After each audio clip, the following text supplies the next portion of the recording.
All right. So good morning or good evening, depending on where you are in the world. My name is Lourdes Slater. I am the CEO of Carter Legal LLC, a legal operations and technology consulting firm. I am also a partner at a law firm in New York. And this is our very first Café con Lourdes series for HPC Global Media. So thank you to HPC. And it is very fitting that I have as our first interviewee, Sonia Zeledón. Sonia is the Associate General Counsel, Ethics, Compliance, and Data Governance at Hershey Company, and she is also on the board of the Hispanic National Bar Association. She is the co-chair of the, let me get this right, she's the co-chair of the Latina Commission and the vice chair of the Corporate Counsel Division. Thank you, Sonia, so much for being here. The goal of Café con Lourdes, I think, is really mostly to educate, to inspire, and to try to represent who we are as Latino leaders in the legal community. So let's dive right in and start by asking you, about your own path to Latina leadership in corporate America. Pleasure. Thank you so much. I'm really excited to be your first interviewee, and it's a pleasure to talk to another Latina. So thank you so much. So my journey, right? So I'm an immigrant. I came to the U.S.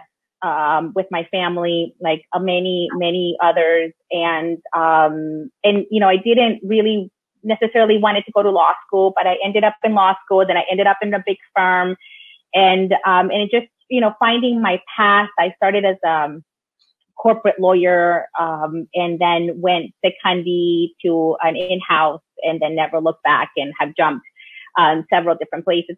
Mostly the last couple of good 6-7 years at public companies.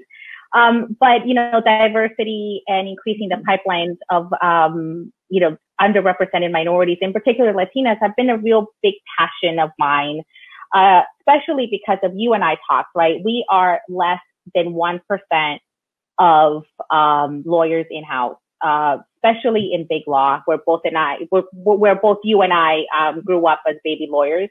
And it's less than 1% of in-house counsels and less than 1% of general counsels of Fortune 1000 companies, despite the fact that we are, as a population in the United States, 20% and growing, and the youngest and fastest growing population in the United States. Our consumers, the companies, right, are targeting to people like us, right? We are the representation of not only America, but the rest of the world.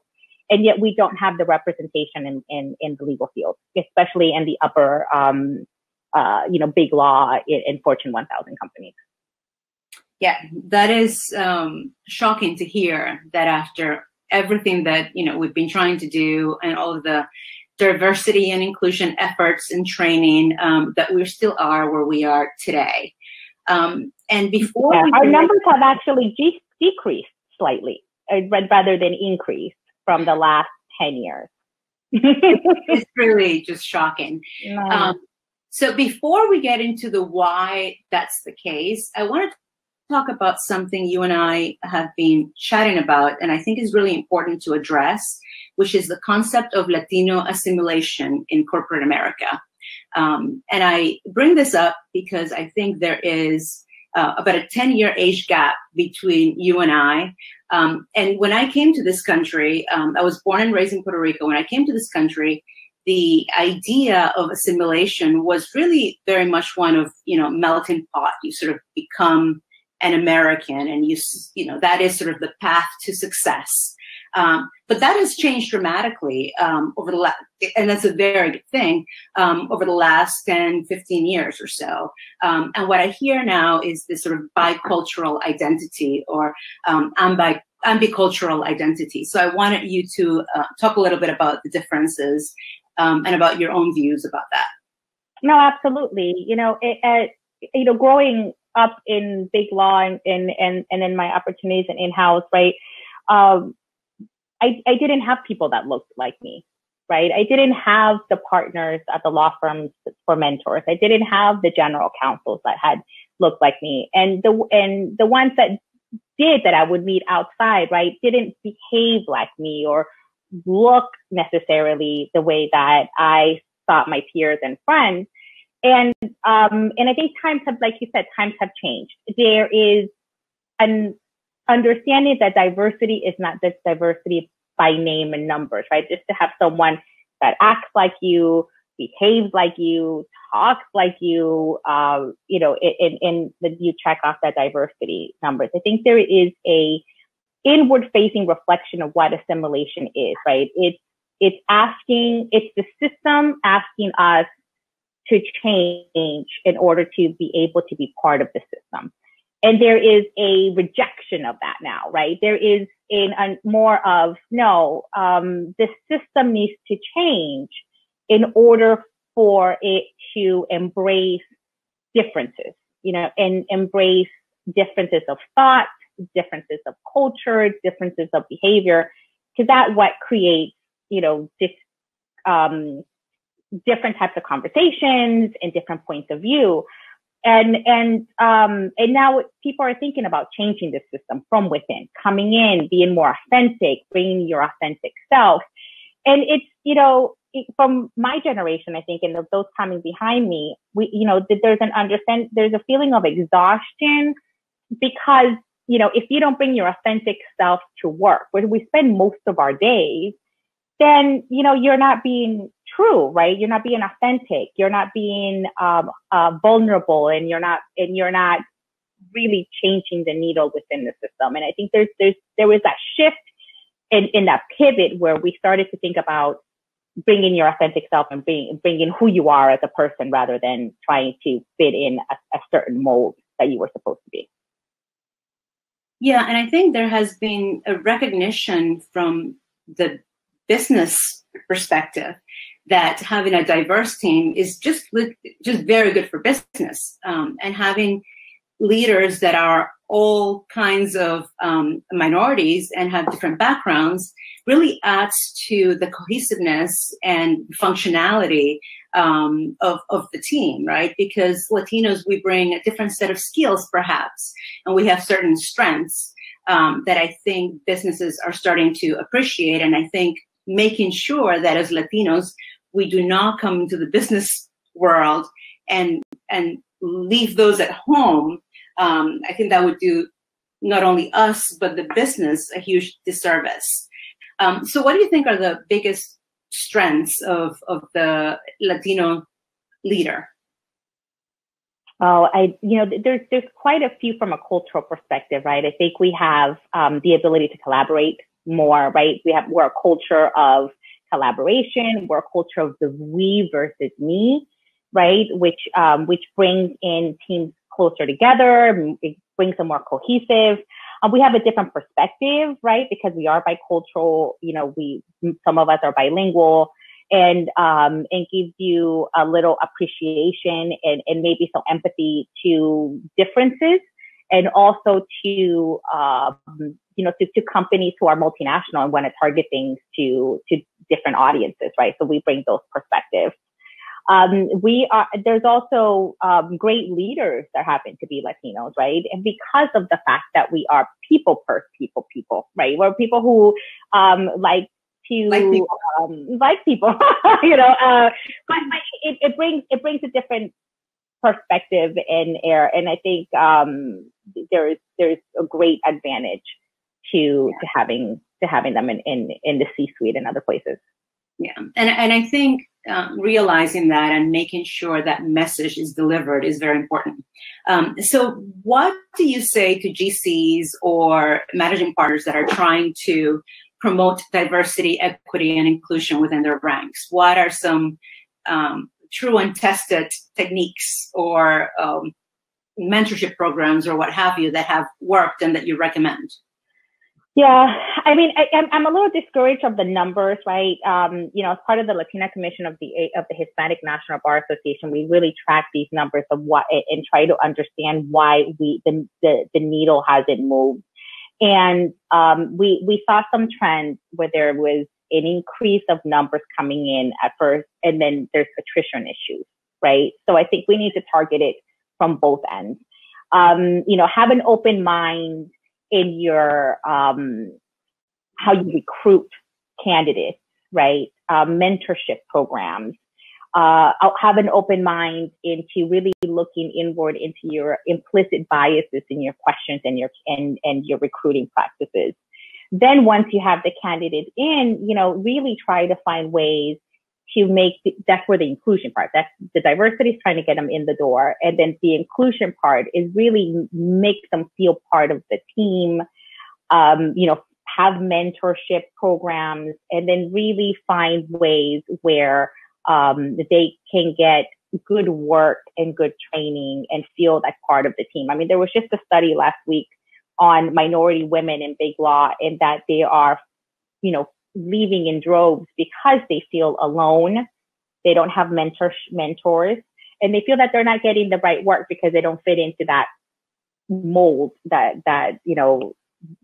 from wherever place. And I think there's a lot of inward facing reflection that needs to be done to see whether or not you're really trying to nurture that talent that you're bringing in.